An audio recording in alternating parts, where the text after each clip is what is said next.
Kalindol. Tama ba? Tama Ayan, yun. para meron no, may nakalagay doon. Well, manufacturing date, normally Okay. meron yun, no? March 11, ang earthquake noon, no?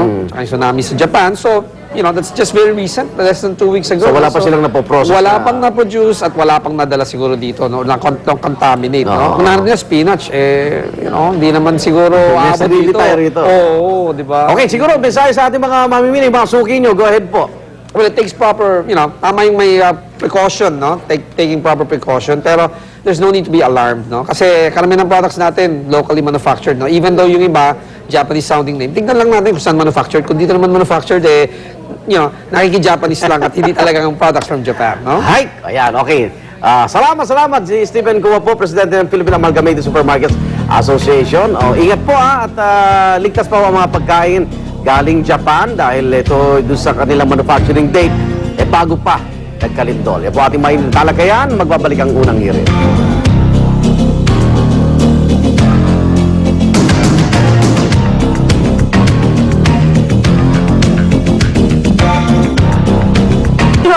Pating! Hindi tayo, yan ang up close and personal na gimmick nila parang Drew, Monica at Arn sa bagong Shark Tank ng Manila Ocean Park. Ako, Arn! Oo, Arn! Malambot ka! Wala kang bala. Tela ka lang. Sa glasog. Laban si Arn. Hi, guys!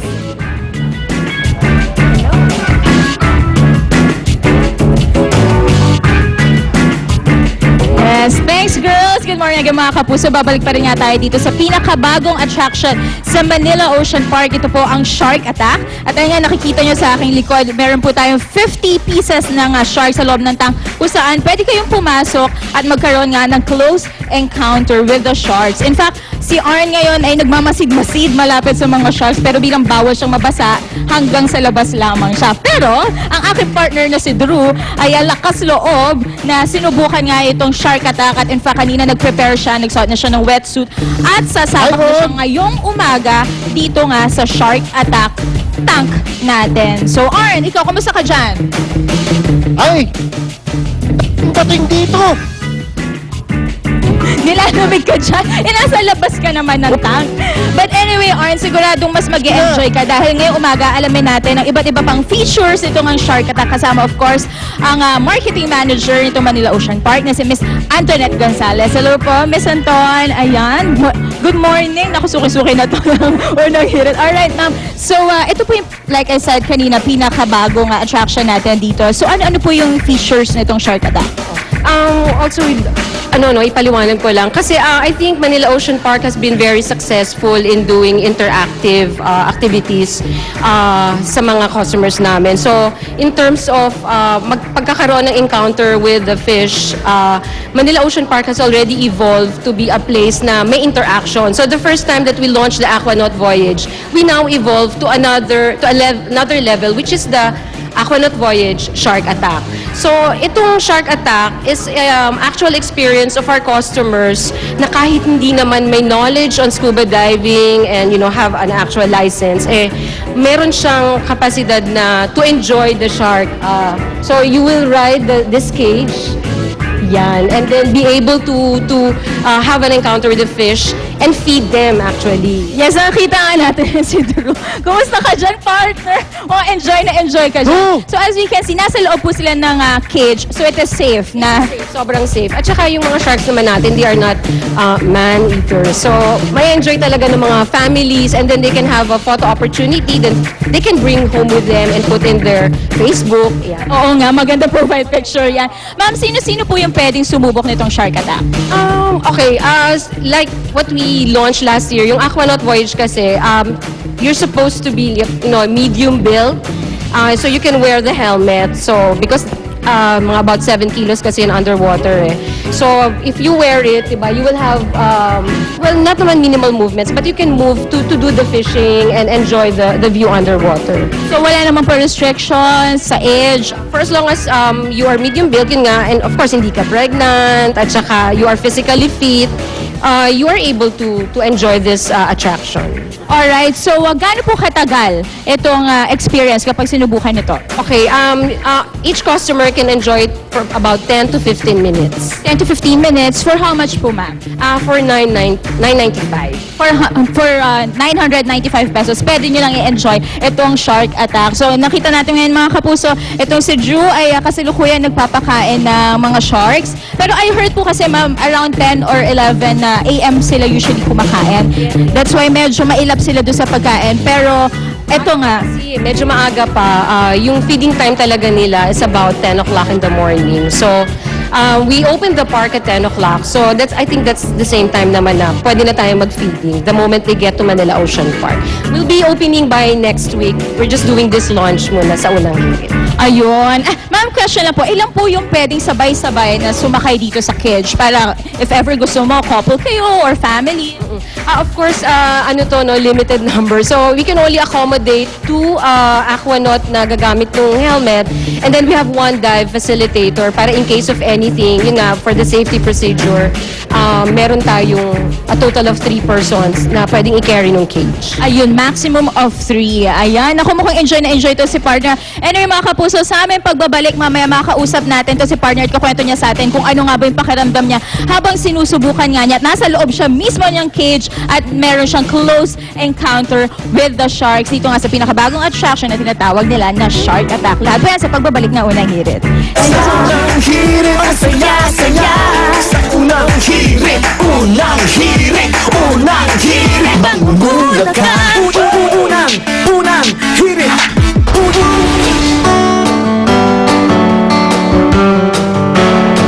5 times more meaty goodness. Yan ang ibinibida ng North Chicken Cubes kumpara sa ibang seasoning brands sa kanilang katatapos ng 1 million sabay challenge. Dito, challenge sa mga consumers na magpakita ng seasoning na may mas meaty taste. Kasabay nito ang pagbibigay ng 1 million peso donation sa Kabisig ng Lahi, isang NGO na naglulunsad ng feeding program sa mga kapuspalad. Matapos ang maiksing break, nagbabalik muli si Judy Ann Santos bilang latest endorser ng Lactum 6 Plus. Ayon sa aktres, nais niyang mabigyan ng 100% na pag-aalaga at pagmamahal ang kanyang pamilya. Ito rin ang adhikain ng Lactum 6 Plus, ang makapagbigay ng 100% nourishment at paghimok sa mga mommies na sundin ng food pyramid. Added bonus pa ang cute na latest TV commercial ng celebrity mom at ang panganay na anak na si Johan.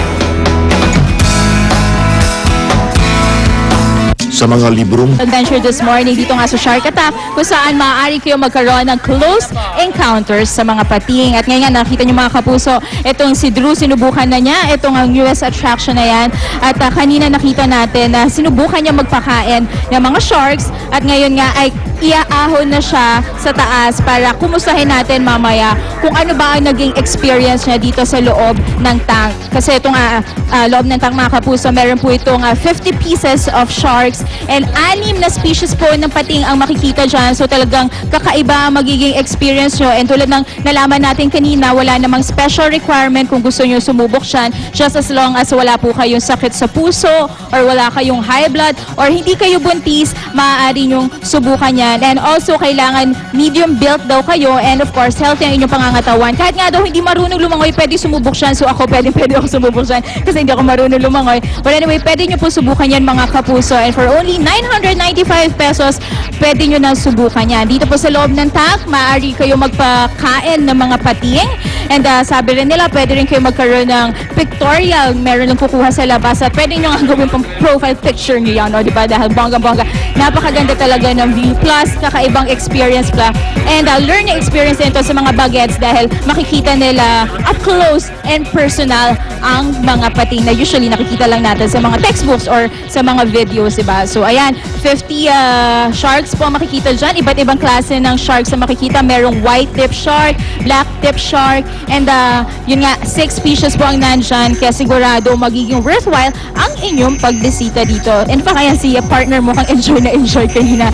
It is his first time to have a close encounter with sharks daw. So I'm sure marami siyang masasabi sa atin sa kanyang naging experience ngayong umaga. Ayan, lumalabas na siya sa Alright. kanyang cage. So Okay, partner, on? kumusta ka dyan? Go, partner! Not yet? I'm on! Okay, sorry, hindi ko alam. Wala akong monitor dito mga kapuso. Anyway, galing lang ako sa isang cage na 3 feet by 3 by 9. Steel cage. Bumaba nga kami kasama ng aking cameraman si Ray, kasama rin ang aking dive master si Jappy. And then yung shark well, attack, yun yung tawag nila dito. Parang ano yan well, originally parang nakatawag shark attack. Actually, it's just, you know, para to face your fear. They're not really like parang harmful animals. They're not man-eaters. Etong mga species na to hindi man-eaters. Pero iba lang yung experience na parang malapit ka talaga sa mga sharks. With this, well, I don't know, how should I say it? Parang shark attack experience, yun nga. And then parang nakakaaliw kanina. Lapit ka tayo dito, bro. Kanina, bago kami bumaba, dahil nga ang feeding time ng mga sharks ay mga 10 a.m., hindi pa sila sanay. Usually, they eat once a day. Ngayon, sinasanay nila dito to eat like numerous times within a day para nga syempre sa mga turista. Kanina, ginawa nila,